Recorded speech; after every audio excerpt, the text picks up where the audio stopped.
News टाईममध्ये तुम्हा सर्वांचं स्वागत। देवरोड थॉमस कॉलनी येथे राहणारा 17 वर्षीय दिलीप मोरिया याचा प्रेम प्रकरणातून खून झाल्याची धक्कादायक घटना काल उघडकीस आली होती। हत्येनंतर मारेकरी सनी सिंह राजपूत पसार झाला होता, परंतु पोलिसांनी त्याचा शोध घेत त्याला गुजरात वडोदरा येथून अटक केली आहे।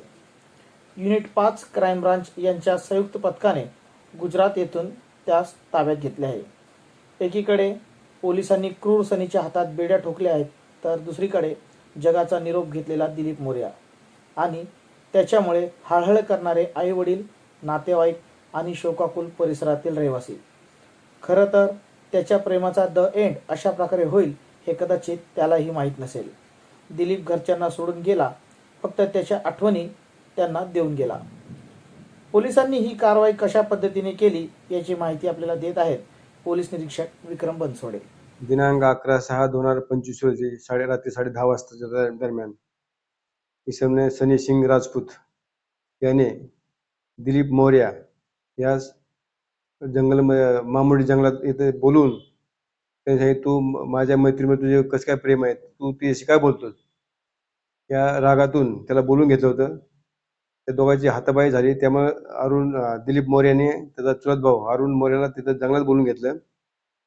दोघांशी तो भांडत होता, सनी राजपूत ते भांडत असताना त्यांनी स्वतःकडे चाकूनं दोघांवर वार केलं होतं। त्या दरम्यान दिलीप मोर्या ह्या जागेवर मयत झाला होता आणि अरुण मोर्या जो जखमी असल्याने त्याला कंटेनमेंट हॉस्पिटलमध्ये ऍडमिट केलं होतं। त्यावेळी आम्ही खुनाचा गुन्हा रजिस्टर केला होता, तेव्हा ती सनी सिंग ह्या जागेवरनं तो पळून गेला होता।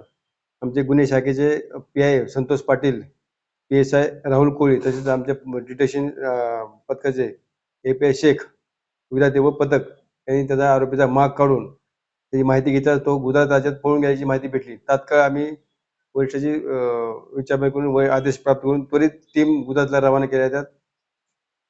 गुजरातला बामणगावच्या एरियामध्ये तब्बल 40 ते 45 इंडस्ट्री एरियामध्ये झाडाझडती घेतली। त्या सर्व ठिकाणी तो एका कंपनीमध्ये मिळून आलेला आहे। त्याला आज रोजी दोन्ही पथकांनी पोलिसांनी हजर केलेला आहे। त्याला अटक केली, न्यायालयात हजर केले। त्याला 7 दिवशी त्याला पोलीस कस्टडी रिमांड भेटलेले आहे। पुढील तपास आम्ही करत आहोत।